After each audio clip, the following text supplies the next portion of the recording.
প্রিয় দর্শক, আপনারা যে যেখানে আছেন সকলকে প্রীতি ও শুভেচ্ছা জানিয়ে নিউ ইয়র্ক থেকে রতন তালুকদার লাইভ শুরু করছি।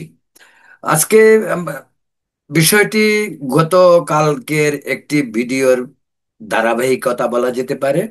যেমনটি গতকাল বলেছিলাম যে শিরোনাম ছিল হিন্দু ভোট অনেক আসনে জয় পরাজয় নিশ্চিত করতে পারে। সেই ধারাবাহিকতায় আজকের যে শিরোনাম বা আজকে যে প্রসঙ্গটি নিয়ে কথা বলতে চাচ্ছি সেটা হলো হিন্দু সম্প্রদায় তথা ধর্মীয় সংখ্যালঘু সম্প্রদায়, হিন্দু বৌদ্ধ খ্রিস্টান আদিবাসী নির্বিশেষে সকল জনগোষ্ঠী কাকে ভোট দেবে এবং তাদের বাগে কতগুলি আসন রাজনৈতিক দলগুলি নিশ্চিত করতে পারে। আমাদের আজকের আলোচনায় সেই বিষয়টি বিশ্লেষণমূলকভাবে তুলে আনার চেষ্টা করা হয়েছে।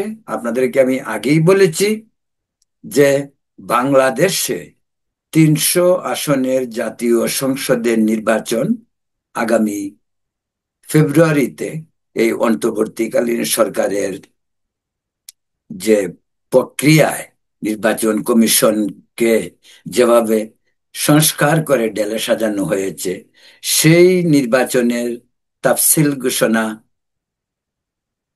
হয়তো কয়েকদিনের মাঝেই হবে। নির্বাচন কমিশনের প্রধান তিনি বলেছেন 10 ডিসেম্বর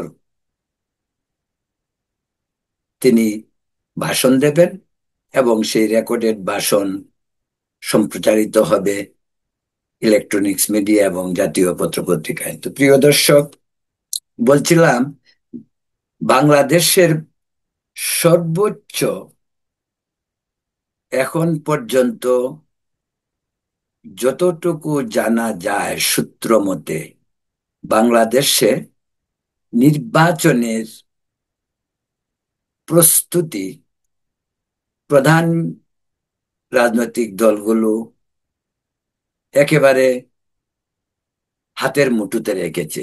সেটা এই কারণেই বলছি যে আপনারা জানেন প্রধান দল বিএনপি এরই মাঝে দু দফায় প্রথম 237 জন, পরে 36 জন, এভাবে মিলিয়ে আর বাকি কটি আসন তাদের জোটের হয়তো কাকে দেওয়া হইতে পারে সেই হিসেবে সংরক্ষিত রেখে তারা মোটামুটি ভাবে নির্বাচনের প্রার্থী মনোনয়ন ঘোষণা করে ফেলেছে।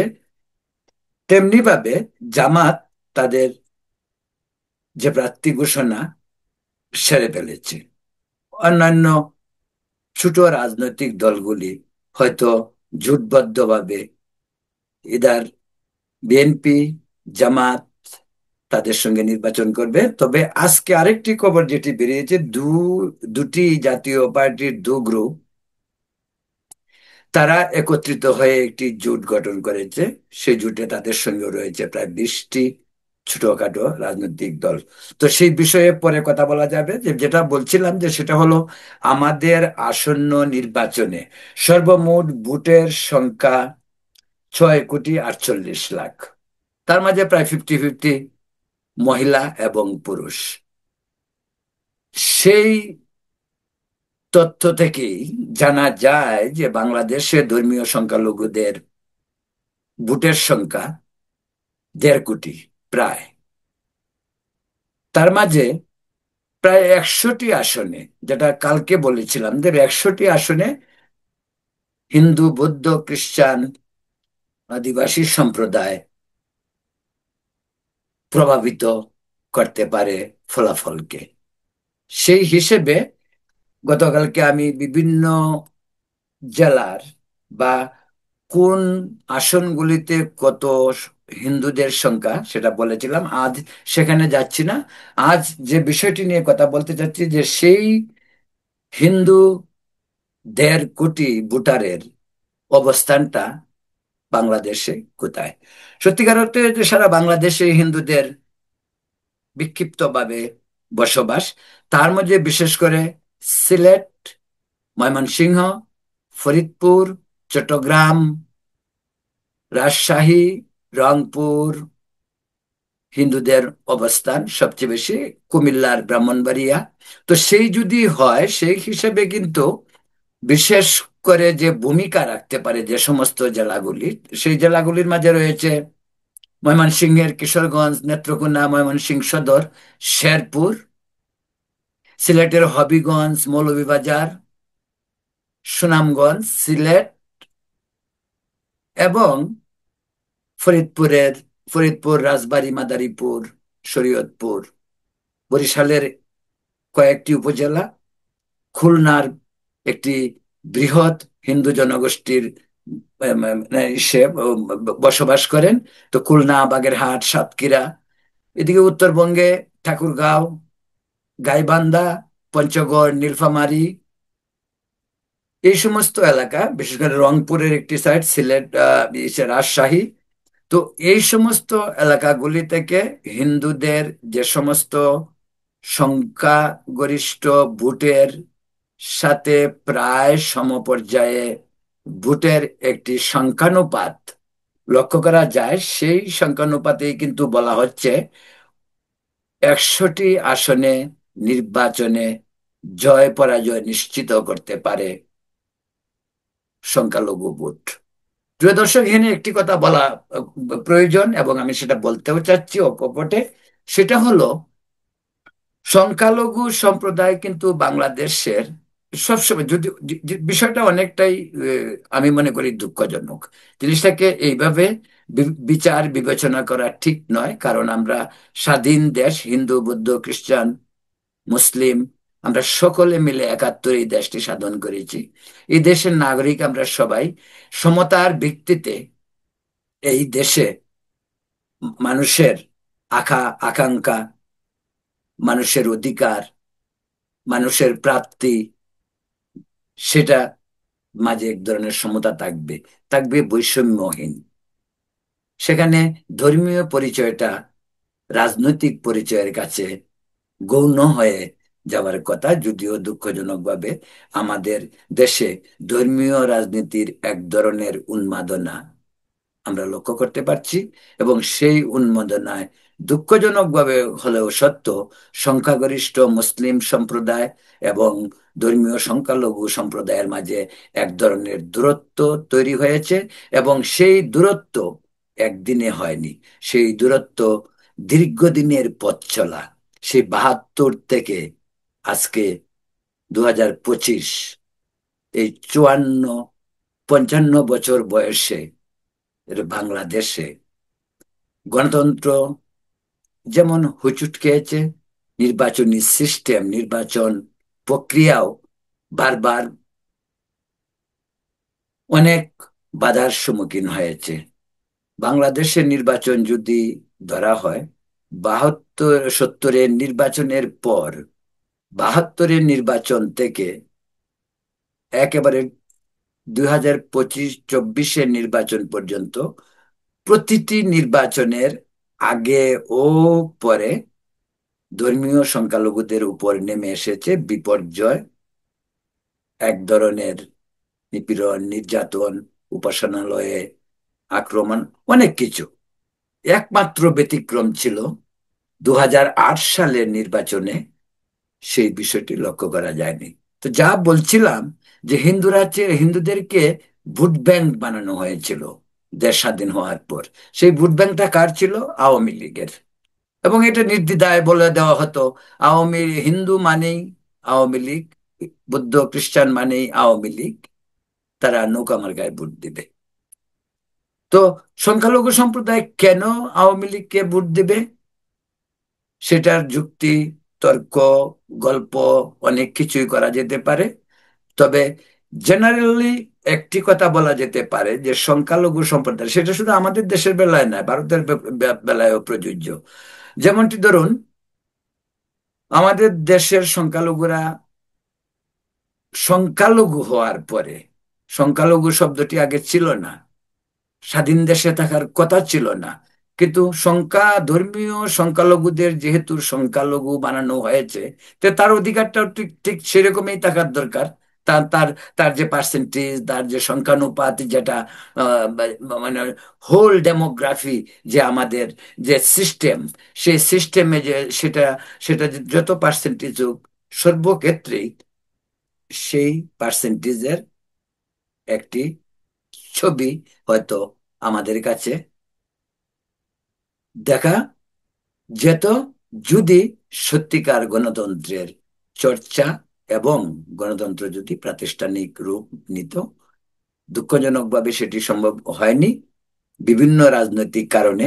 সবসময় ধর্ম নিরপেক্ষতার নামে এক শ্রেণীর মানুষ জাতিকে বিভ্রান্ত করেছে, আরেক শ্রেণী ধর্ম গেল গেল বলে ধর্মান্ধ হয়ে সংখ্যালঘুদের উপর বিরূপ মনোভাব দেখিয়েছে। ফলে যতটুকুই সাম্প্রদায়িক সম্প্রীতির যে বন্যার কথা বাংলাদেশে বলা হয়, মাঝে মাঝে আমাদের রাজনৈতিক নেতারা বলেন সাম্প্রদায়িক সম্প্রীতিতে নাকি আমাদের দেশ একেবারে উতলা, একেবারে সাম্প্রদায়িক সম্প্রীতির প্লাবনে আমরা ভেসে যাচ্ছি।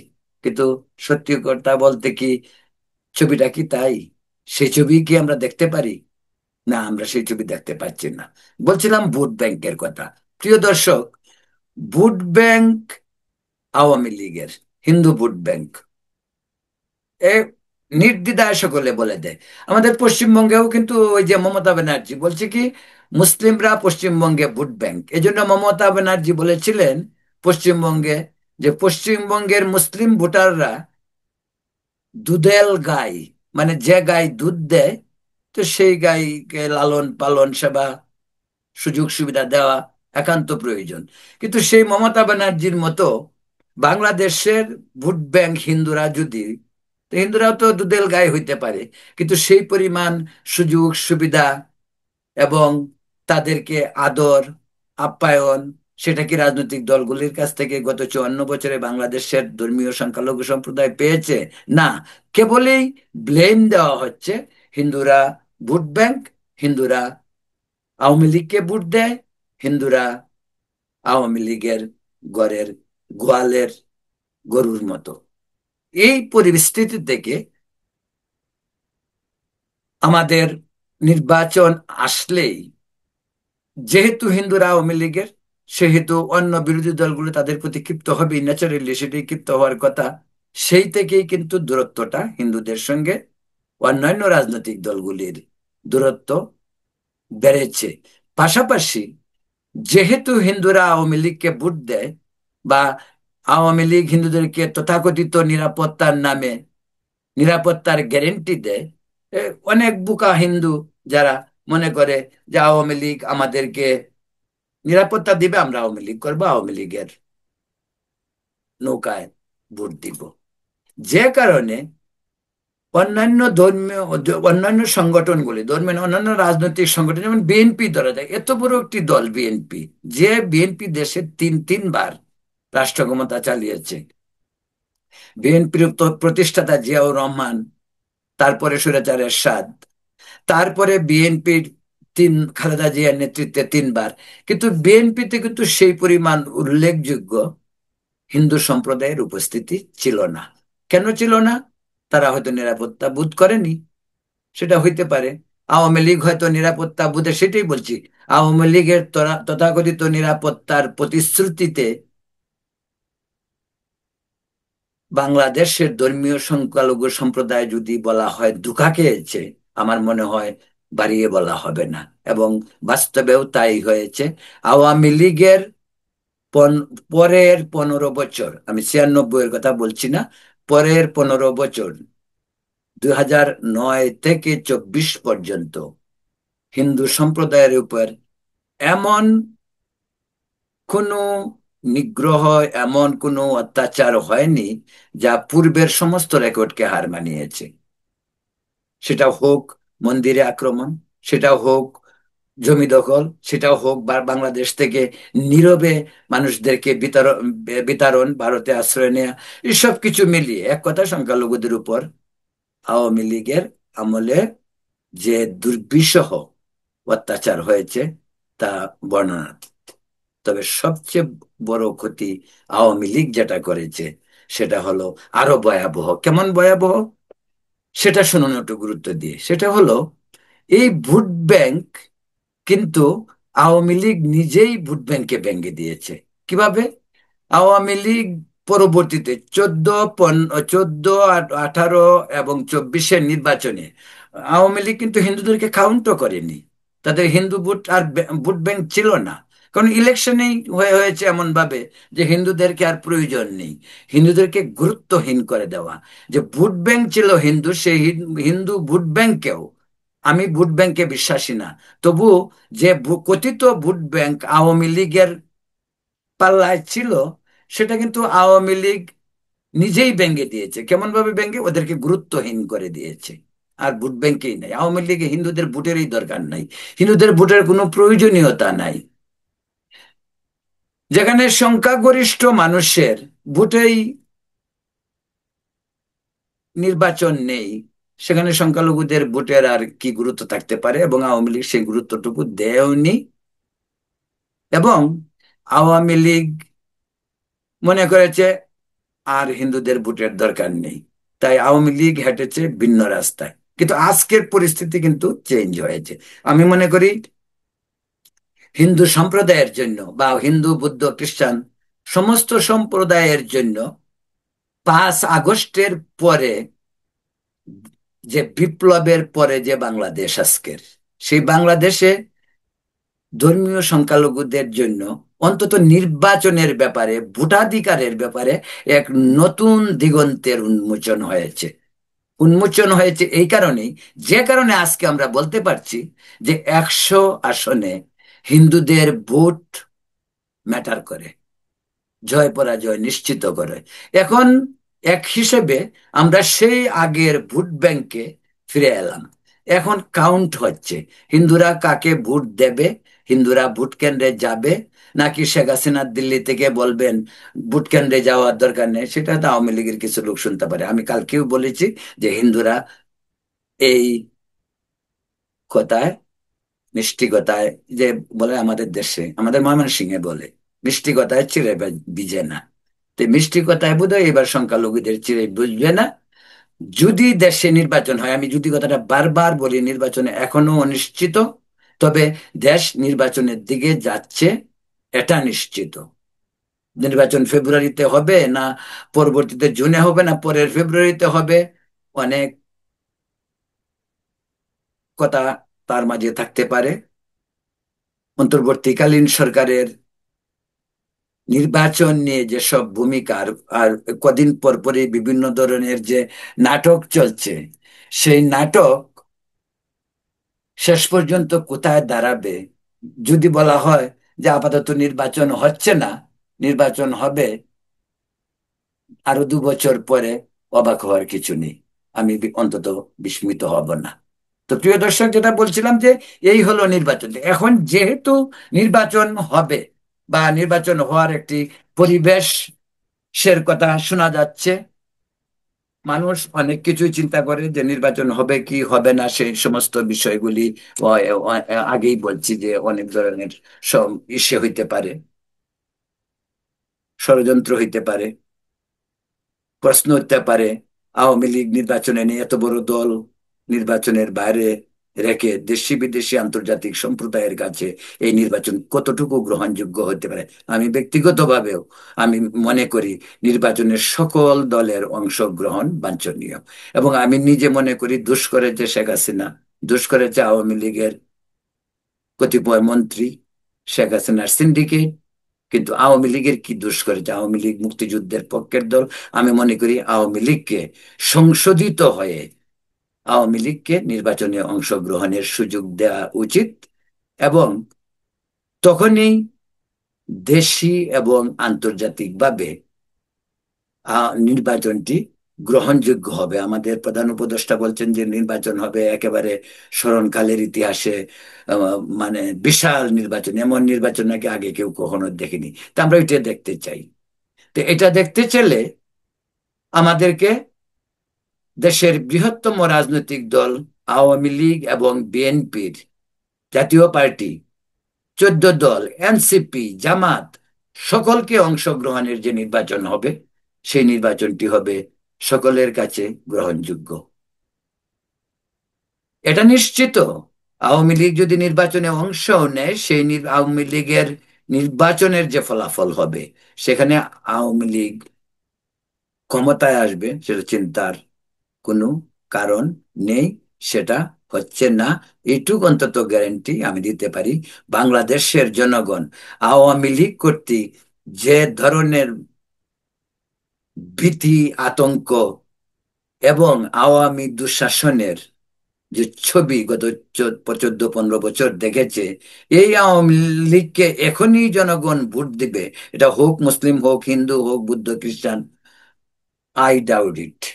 এটা আমার কাছে সন্দেহজনক মনে হয়। তারপরও আমি বলি যে আওয়ামী লীগকে নির্বাচনে সুযোগ দেওয়া উচিত। প্রিয় দর্শক, যে বলছিলাম সংখ্যা, এখন সংখ্যালঘুদের নির্বাচন হবে, সংখ্যালঘুদের নিরাপত্তার বিষয়টি ভাবতে হবে। সেই জন্য আজকাল ঢাকায়ও প্রচুর আলাপ আলোচনা, সরকারও কিন্তু বারবার নির্বাচনের সংখ্যালঘুদের নিরাপত্তার বিষয়টি নিয়ে উদ্বেগ প্রকাশ করে। প্রতিবেশী দেশ ভারতও উদ্বিগ্ন। এবং স্বাভাবিকভাবেই এর আগে যে আমাদের নির্বাচনের আগে এবং পরে যে সমস্ত ঘটনা ঘটেছে, সে সমস্ত ঘটনা ভারত সহ সমস্ত বিশ্ববাসী জানে। আর এবারের ঘটনা, বিশেষ করে 5 আগস্টের পরে পৃথিবীতে যত দেশ যারা মানবাধিকার নিয়ে কাজ করে, বিশেষ করে ওয়েস্টার্ন ওয়ার্ল্ড, পশ্চিমা দুনিয়ায়, বিশেষ করে ইউরোপ এবং আমেরিকা, যে পরিমাণ বাংলাদেশের মানবাধিকার লঙ্ঘনের বিষয়ে রিপোর্ট পেশ করা হচ্ছে, তার অধিকাংশই সংখ্যালঘুদের উপর অত্যাচার, নিপীড়ন, নির্যাতন, বৈষম্য, এসব নিয়ে। তাই এবারের নির্বাচনের এই বিষয়টি অত্যন্ত লক্ষণীয় বিষয় হবে। এবং এদিকে হিন্দু সম্প্রদায়ের নেতারা ঢাকাতে, সম্প্রতি দেখলাম ঢাকা পূজা উদযাপন পরিষদ এবং সার্বজনীন মানে মানে কি বলে, মহানগর সার্বজনীন পূজা কমিটি, তারাও সম্প্রতি গত 6 ডিসেম্বর সম্ভবত একটি মিটিং করেছেন, প্রেস কনফারেন্স করে। সেখানে আমাদের এই যে বর্তমান যে খুব আলোচিত বুদ্ধিজীবী ফরহাদ মাজার সাহেবও ছিলেন। সেখানে তারা বলেছে যে ধর্মীয় সংখ্যালঘুদের নির্বাচনের আগে পরে নিরাপত্তা দিতে হবে। এই নিরাপত্তার ব্যাপারটি তারা ওইখানে বলেছে। তারা এবং এইটুক বলেছে যে সেখানে সেনা সেনা মোতায়েন করতে হবে, বিশেষ বাহিনীর মাধ্যমে তাদেরকে নির্বাচন থেকে 1 মাসের মধ্যে নিরাপত্তা যেন কোনো ধরনের বিঘ্ন না ঘটে, সেই দাবি তারা জানিয়েছে। পাশাপাশি তারা এও জানিয়েছে যে তাদের একটি 9 দফা দাবি দিয়েছেন তারা। সেই 9 দফার দাবিতে তারা বলেছেন সেই 9 দফা যেন প্রতিটি রাজনৈতিক দলের নির্বাচনী ইশতেহারে প্রতিফলন ঘটে, সেটা তারা দেখতে চায়। তবে এখানে একটি বিষয় কথা উল্লেখ করা প্রয়োজন যে হিন্দু সম্প্রদায়ের 8 দফা দাবি যেটা, সেটা হলো আগের দাবি, এবং সেই দাবিগুলির সঙ্গেও তারা নির্বাচনের একটি এক ধরনের ইসে সাদৃশ্য দেখতে চায়, বিশেষ করে প্রধান প্রধান রাজনৈতিক দলগুলির। এটা আপাতত যেটা মনে হচ্ছে যে হিন্দু সম্প্রদায়ের নেতাদের ডাকায় সেটা দাবি। সামাজিক ভাবে অনেকভাবে নিগৃহীত হচ্ছে এই হিন্দু সম্প্রদায়, যেটি আর একটি খুব গুরুত্বপূর্ণ বিষয়। যে সামাজিক যোগাযোগ মাধ্যমে প্রচারণা, ঘৃণা, বিদ্বেষ, ধর্মীয় সম্প্রদায়ের উপর বিভিন্ন ধরনের আক্রমণ, সেগুলোকে বিবেচনায় আনতে হবে। সেগুলিকে আইন শৃঙ্খলা বাহিনীর মাধ্যমে প্রকৃত দোষী যারা, তাদেরকে খুঁজে বের করতে হবে এবং শাস্তি প্রয়োগ করতে হবে। এটাও এক ধরনের দাবি। তবে এখানে একটি কথা বলি, আহ ডিজিটাল নিরাপত্তা আইনে শত শত হিন্দু যুবক ছেলেদেরকে জেলে পুরা হয়েছে। এক, ফেসবুক, ইউটিউবে বিভিন্ন ধরনের উস্কানিমূলক, বিদ্বেষমূলক, অন্য ধর্মকে অবমাননাকর তত্ত্বের অভিযোগে অনেক হিন্দুদেরকে গ্রেপ্তার করা হয়েছে। অনেকগুলি বিষয় দেখা গেছে এক ধরনের চালচাতুরি। এই চালচাতুরির কারণে অনেক নির্দোষ যুবক পর্যন্ত জেলে রয়েছে। তো এই আইনটি কে করেছিল? আওয়ামী লীগ আমলে। ডিজিটাল নিরাপত্তা আইনের মাধ্যমে শেখ হাসিনার আমলেও যে সমস্ত হিন্দু যুবককে গ্রেপ্তার করা হয়েছিল ধর্ম অবমাননার কথিত অভিযোগে, তারা এখনো জেলের ভেতর পচিতেছে। প্রিয় দর্শক, তো বলছিলাম সংখ্যালঘুদের নিরাপত্তায় রাষ্ট্রীয়ভাবে পদক্ষেপ নিতে হবে এবং সংখ্যালঘুদের জন্য বৈষম্যহীন বাংলাদেশ গড়ে উঠবে। সেই পদক্ষেপ সরকার আজকের অন্তর্বর্তীকালীন সরকার এবং পরবর্তীতে নির্বাচিত সরকারকে সেই ব্যাপারে পদক্ষেপ নেওয়ার জন্য বাংলাদেশের ধর্মীয় সংখ্যালঘু সম্প্রদায়ের নেতৃবৃন্দ আহ্বান জানিয়েছেন। এবার বলছি আরেকটি বিষয়, খুব মজার মজার বিষয় এই কারণেই বলছি যে আমরা আগেই বলছি যে যখনই সংখ্যালঘু সংখ্যাগুরু নিয়ে প্রশ্ন ওঠে, আমাদের দেশের মুসলিম সম্প্রদায়ের এই শিক্ষিত সমাজ, বুদ্ধিজীবী, যারা জেগে ঘুমান, যারা সারাদিন ভারত কি করেছে সেই স্বপ্নে বিভোর থাকে, তারা কিন্তু বাংলাদেশে সাম্প্রদায়িক সম্প্রীতির যে ডঙ্কা সারাক্ষণ বাজাচ্ছে। অথচ এই দেশটিতে সংখ্যালঘু সম্প্রদায় শুধু 71 সাল থেকেও যদি ধরা হয়, ধরেন 72 সালে নতুন সরকার গঠন হওয়ার পর, বঙ্গবন্ধু সরকার, তখন তখন আমাদের যে সেন্সাস ছিল, সরকারি গণনা, সেখানে কিন্তু সংখ্যালঘু সম্প্রদায় ছিল 19%। 19% আছে কত? 9%, 10% মিসিং। কোথায় গেল? আমাদের দেশে 7 কোটি মানুষ ছিল 72 সালে। 7.5 কোটি, 7 কোটি, সেটাই তো বলা হচ্ছে। এই 7 কোটি এখন প্রায় 20 কোটি। তো মুসলিম সংখ্যা বেড়েছে, হিন্দু সংখ্যা কমেছে। তো তো তো সেই পরিমাণ হিন্দুর সংখ্যাও যদি 7 কোটি যদি বাড়ত, যেভাবে বেড়েছে, সে হিন্দুদের সংখ্যা তো আজকে দেশের 2.5 কোটি 3 কোটি হওয়ার কথা না। সেখানে হয়তো 15 কোটি মুসলিম হতো, 5 কোটি 6 কোটি হিন্দু হতো। যদিও হিন্দুদের জন্ম নিয়ন্ত্রণ হার অনেক কম, তারপরেও অন্তত 5 কোটি হিন্দু হওয়ার কথা ছিল। তো বাকিরা কোথায়? বাকি কোথায় গেল? তারা দেশ ছেড়েছে। দেশ ছাড়তে বাধ্য করা হয়েছে। এমনও তো কথা শোনা যায় হিন্দু সম্পত্তির লোভ হিন্দুদেরকে ভয় ভীতি দেখিয়ে বর্ডার পর্যন্ত এগিয়ে দিয়ে এসেছে। তা ওই আওয়ামী লীগের নেতারাও দিয়ে এসেছে। এটা কথা, কথা আছে, কথা না, পরিসংখ্যান বলে বাংলাদেশে ধর্মীয় সংখ্যালঘুদের সম্পত্তি দখলে রাষ্ট্র number 1, number 2 Awami League, number 3 BNP, number 4 জাতীয় পার্টি হিন্দু সম্পত্তি দখল করেছে। জামাতের স্বাধীনতার পর জামাত সংখ্যালঘু সম্প্রদায়ের সম্পত্তি দখল করেছে এমন রেকর্ড কিন্তু নেই। কিন্তু তাদেরকেও মাঝে মাঝে অভিযোগ করা হয়, যদিও সেই অভিযোগ ভিত্তিহীন আমি মনে করি, কারণ যেহেতু এর কোনো প্রমাণ নেই। তো প্রিয় দর্শক, বলছিলাম তো এখন যে বিষয়টা নিয়ে কথা বলছি সেটা হলো যে তাহলে 9%ই ধরা যাক আজকে। একটু আগে একটি কথা বলে রাখি, একটু আগের কথা আর কি, সেটা হলো যে ডক্টর আবুল বারাকাত কিন্তু 2-3 বছর আগে, তিনি আওয়ামী ঘরানার বুদ্ধিজীবী, তিনি বলেছেন যে বাংলাদেশ থেকে হিন্দু নিশ্চিহ্ন হয়ে যাবে 30 বছর পর। হিন্দু নাও থাকতে পারে, ওই হিন্দু দেখতে হয়তো আমাদের মিউজিয়ামে যেতে হইতে পারে। বাংলাদেশে ঢাকার মিউজিয়ামে হিন্দুদের ছবি থাকবে, আমরা দেখতে যাব, বিদেশিরা আসবে, তারাও দেখতে যাবে। কারণ এই যে পর্যায়ক্রমে 54 বছর যাবৎ হিন্দু নিগৃহীত হতে হতে, যারা যারা আর নিতে পারছে না, যারা আর সহ্য করতে পারছে না, যাদের পিঠ দেয়ালে ঠেকে গেছে। তারা কিন্তু অপমান গ্লানি সহ্য করতে করতে এক সময় বিরক্তিতে বাংলাদেশ ত্যাগ করেছে, এই সংখ্যা 10%-এর উপর। তো প্রিয় দর্শক,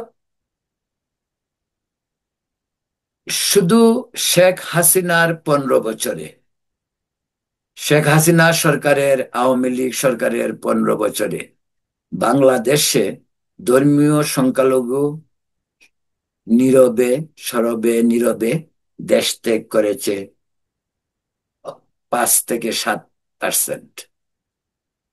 এবং এই দেশ ত্যাগের পিছনে আওয়ামী লীগের নেতাদের অনেকেরই নীরব সহযোগিতা ছিল, গোপন সহযোগিতা ছিল। যেমন হিন্দুদের সম্পত্তি কিনে ফেলবে অর্ধেক দামে, অনেক সময় দিতেও হয় না পুরাটা, একেবারে বর্ডার পর্যন্ত এগিয়ে দেয়া, তারপর গলা ধাক্কা, যাও ভারতে। এরকম ঘটনা ঘটেছে অনেক। এগুলি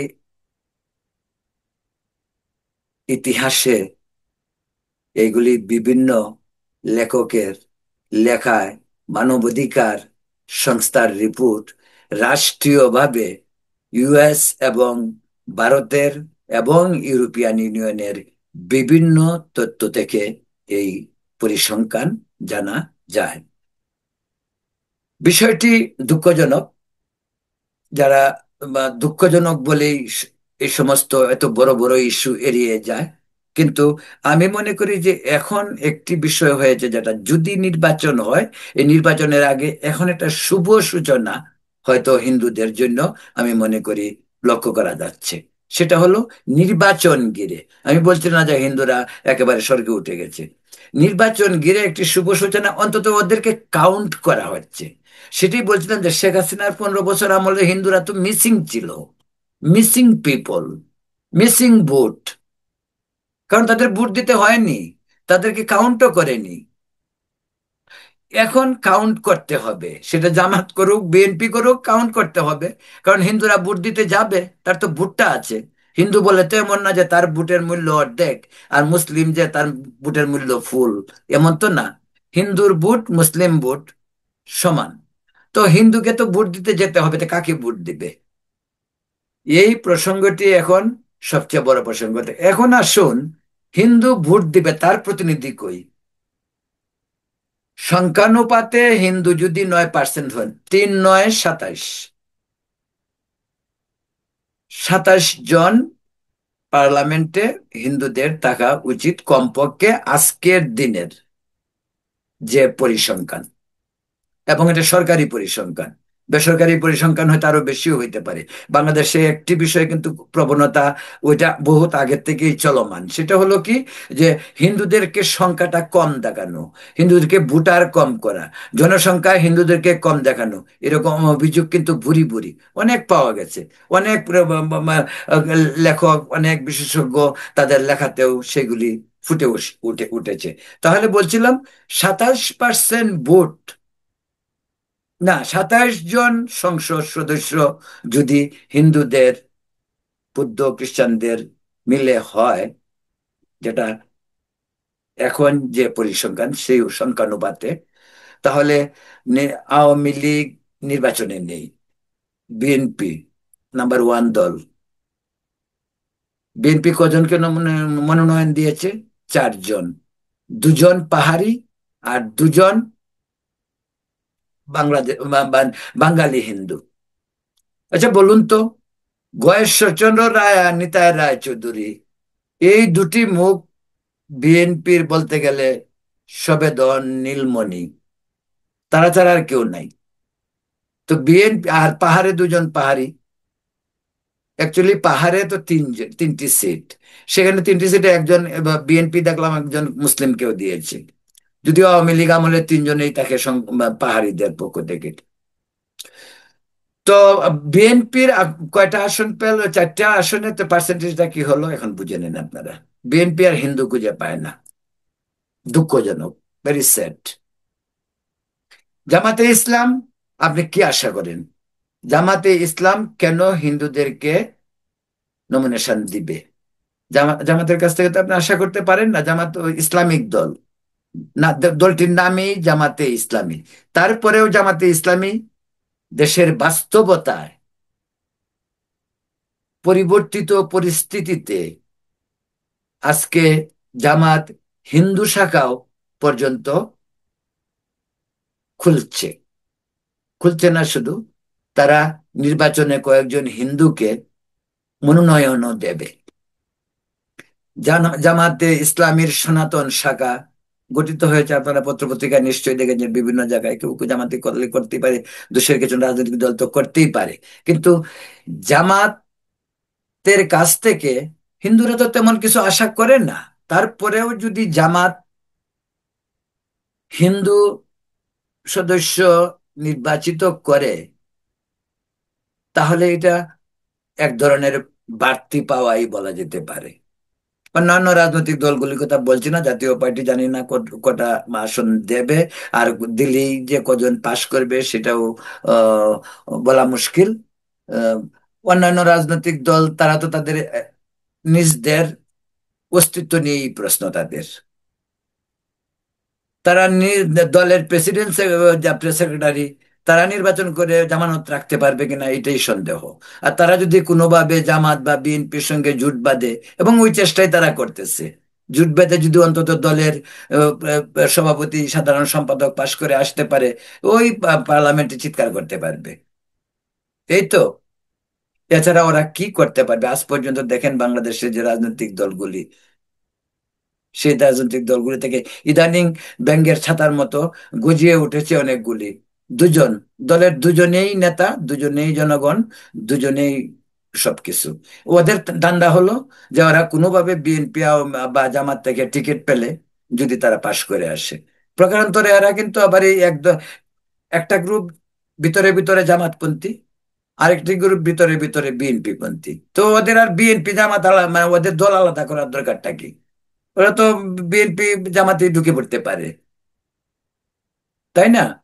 যাই হোক, এটা অন্য প্রসঙ্গ, ওই প্রসঙ্গে পরে বলবো। তো এই বিষয়টি নিয়েই অবাক হতে হয় যে 9% হিন্দু সম্প্রদায় যেখানে আছে, সেখানে এখনো সংখ্যানুপাতে সংসদ সদস্য নেই। এখন আসুন আমরা কথায় কথায় ভারতের এক্সাম্পল আনি। আমরা বলি যে ভারতের সংখ্যালঘুরা নির্যাতিত হচ্ছে, নিগৃহীত হচ্ছে। হতে পারে, প্রতিবাদ করি। 140 কোটি দেশের দেশে এ ধরনের ঘটনা ঘটতেই পারে, এবং সেটার প্রতিবাদ আমরা করি, এবং প্রতিবাদ ভারতের সচেতন ধর্মনিরপেক্ষ সেকুলার দেশ ভারত, তারা কিন্তু করে। তারপরেও হয়তো অনেক কিছু হয়, আমি বলছি না কিছু হয় না, অনেক কিছু হচ্ছে। প্রিয় দর্শক, তাহলে ভারতে যদি তা হয়, পশ্চিমবঙ্গে কতজন বিধায়ক আপনারা জানেন? পশ্চিমবঙ্গের 298টি, 292টি বিধানসভায় সংখ্যালঘু সম্প্রদায় থেকে প্রায় 70 জন। ভারতের লোকসভায় সংখ্যালঘু সম্প্রদায়ের সমস্ত হোল ভারতে মিলিয়ে লোকসভা এবং রাজ্যসভায় সেখানেও 50-60 জনের মতো।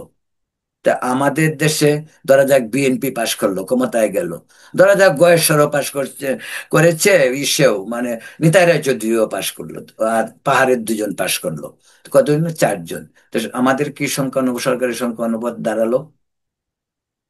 আশা করি বিষয়গুলি আমাদের সংখ্যাগুরু সম্প্রদায়ের নীতি নির্ধারক যারা, তারা বোঝার চেষ্টা করবে। আর আমি যে বিষয়টা মনে করি, বাংলাদেশের সাধারণ মানুষ এসব নিয়ে খুব বেশি ভাবে না। সাধারণ মানুষ এখনো একটি অসাম্প্রদায়িক চেতনায় তারা সম্প্রীতির মাঝে বসবাস করতে চায়। কিন্তু আমাদেরকে যত বেশি